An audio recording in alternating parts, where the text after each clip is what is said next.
ہم سب پر جتنی نعمتیں نازل فرمائی ہیں اور جن نعمتوں سے ہمیں نوازا ہے، اگر ہم غور کریں تو ایمان کے بعد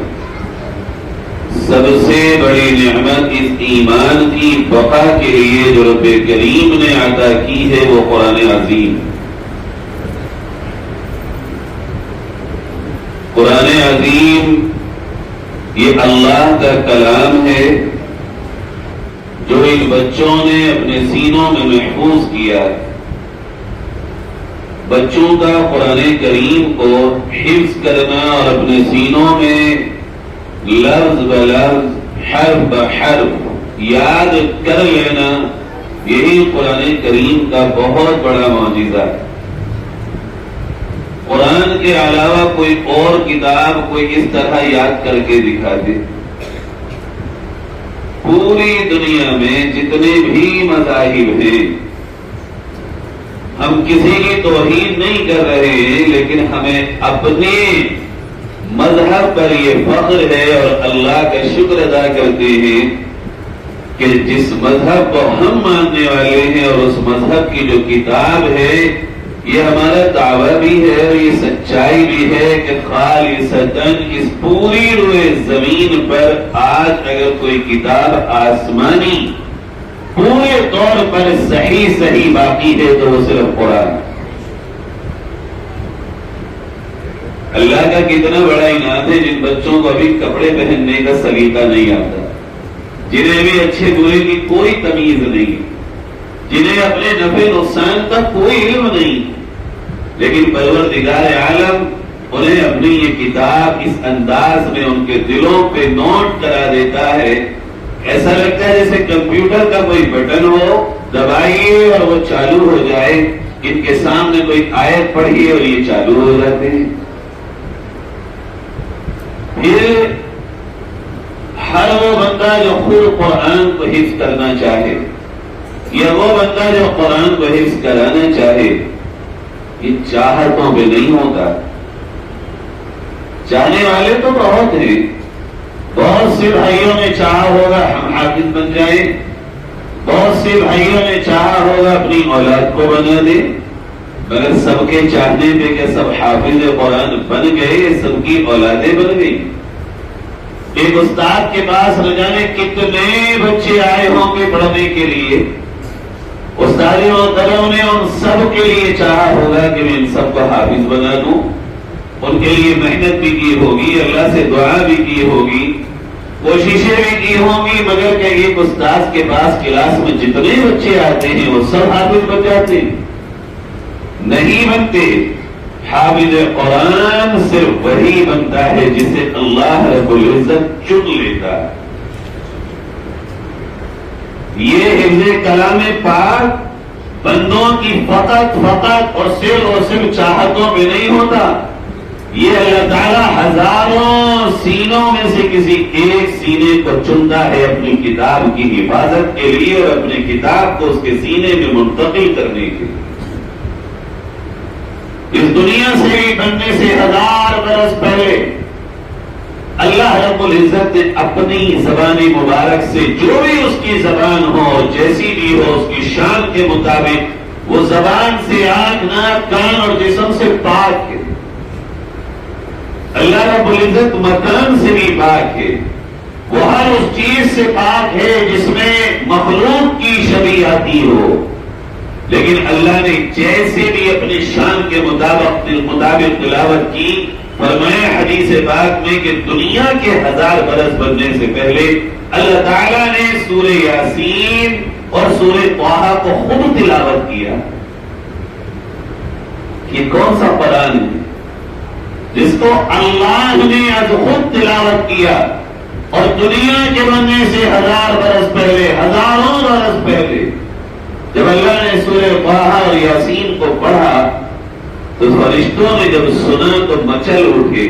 اور ان کی زبانوں پہ چند جملے جاری ہوئے جو اس حوالے سے اس موقع پر میں آپ کو سناؤں۔ انہوں نے کہا توبہ، مبارک ہوں وہ لوگ کہ جن کے لیے اللہ نے اس کلام کو محفوظ کیا ہے اور جن پر یہ کلام نازل ہوگا مبارکبادی کے مستحق ہیں اور خوش نصیب اور سعادت مند ہیں وہ لوگ. ابھی دنیا نہیں بنی، ابھی انسان نہیں بنا، ابھی زمین پر انسان کا کوئی وجود نہیں آیا، اس وقت اللہ رب العزت نے جب قرآن کی تلاوت کی ہے تو فرشتے ان بچوں کو گویا مبارکباد اس وقت دے رہے تھے. یہ بھی اس مبارکبادی کے مستحق. دوسری بات ان فرشتوں نے کہی مبارک ہو وہ زبانیں جو اس قرآن کو پڑھیں گے اور اس اللہ کے کلام کی تلاوت کریں گے. ان بچوں نے جن زبانوں سے قرآن مقدس کی اس وقت تلاوت کی ہے،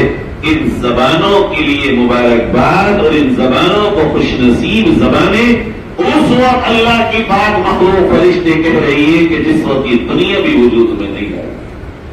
فرمایا مبارک ہو سینے کہ ان سینوں میں اللہ کا یہ کلام محفوظ ہوگا.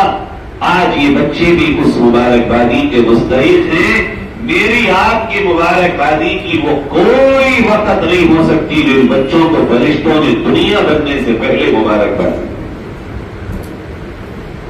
میرے بھائیوں،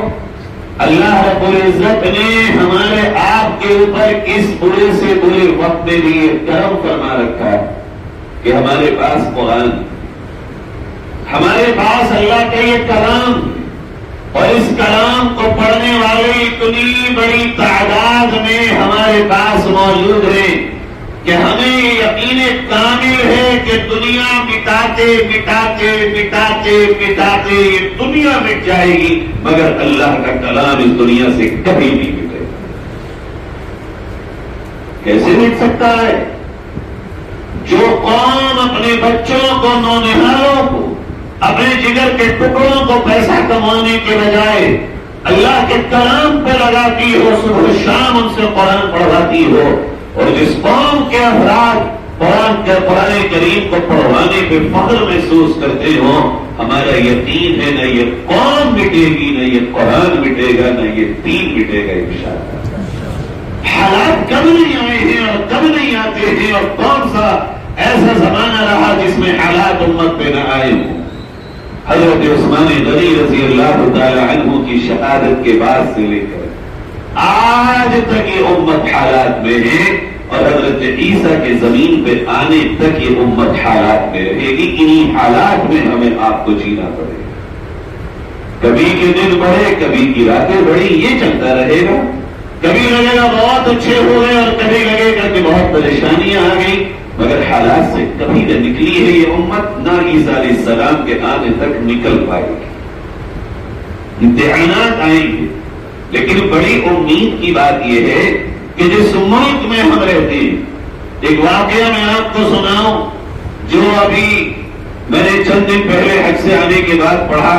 اور ایک صاحب نے مجھے سعودی عرب کا وہ ایک کتاب بھیجی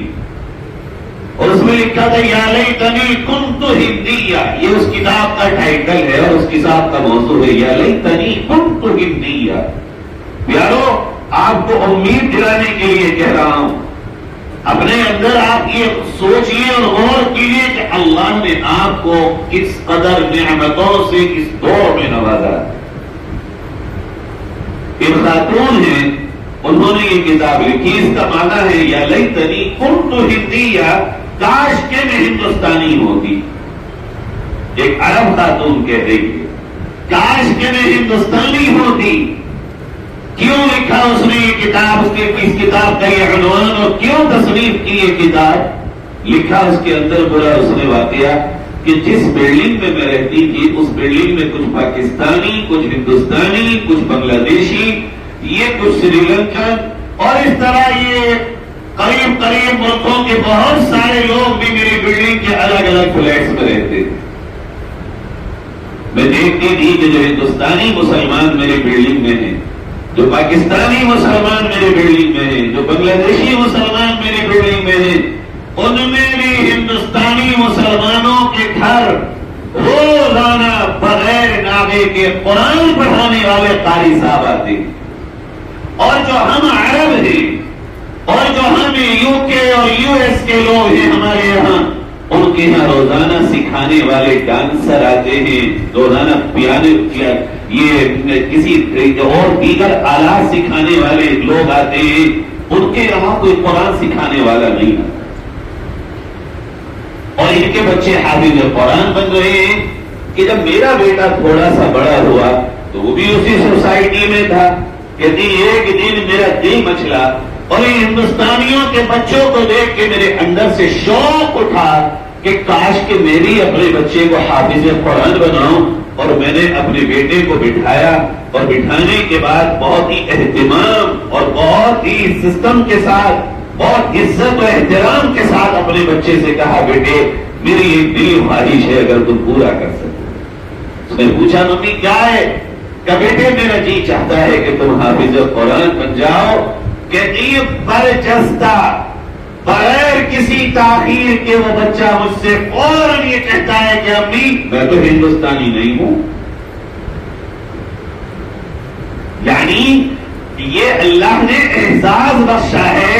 کہ اللہ رب العزت نے حفظ قرآن پاک میں جو نمایاں مقام اس ملک عزیز کو دیا ہے، اور اس ملک کی دھرتی پر ان مدارس نے جو یہ کارنامہ انجام دیا ہے، رب کعبہ کی قسم پوری دنیا میں سر چڑھ کے بول رہا ہے۔ وہ کہتی ہے جب میرے بچے کی زبان سے یہ جملہ نکلا،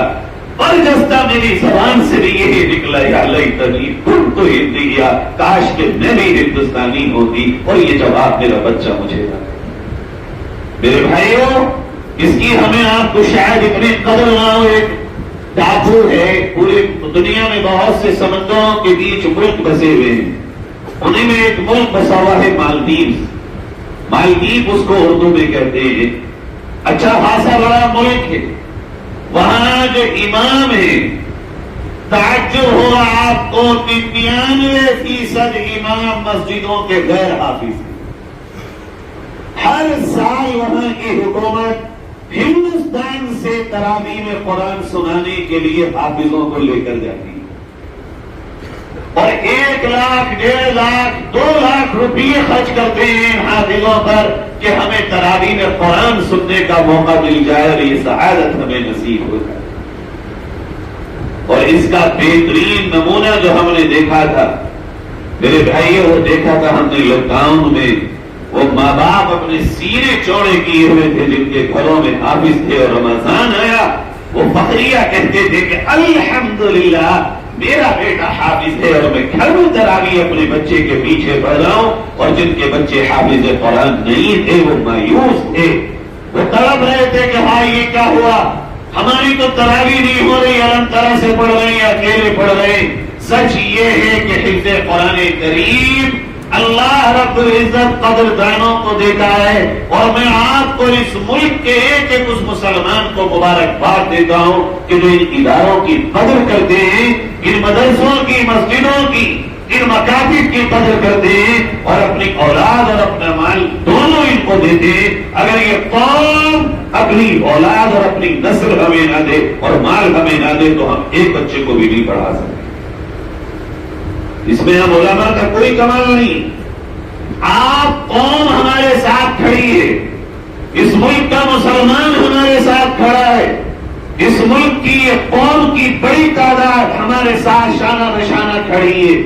اور وہ اپنے جگر کے ٹکڑوں کو ہمارے ہاتھ میں دیتی ہے، اور پھر مال بھی یہ قوم ہمیں دیتی ہے تو یہ مدرسے زندہ ہیں، اور ہمیں یقین ہے کہ اس ملک کا طیور مسلمان صبح قیامت تک اس ملک میں اس نظام کو باقی رکھیں گے انشاءاللہ، اور اس کو ٹوٹ ملیں گے۔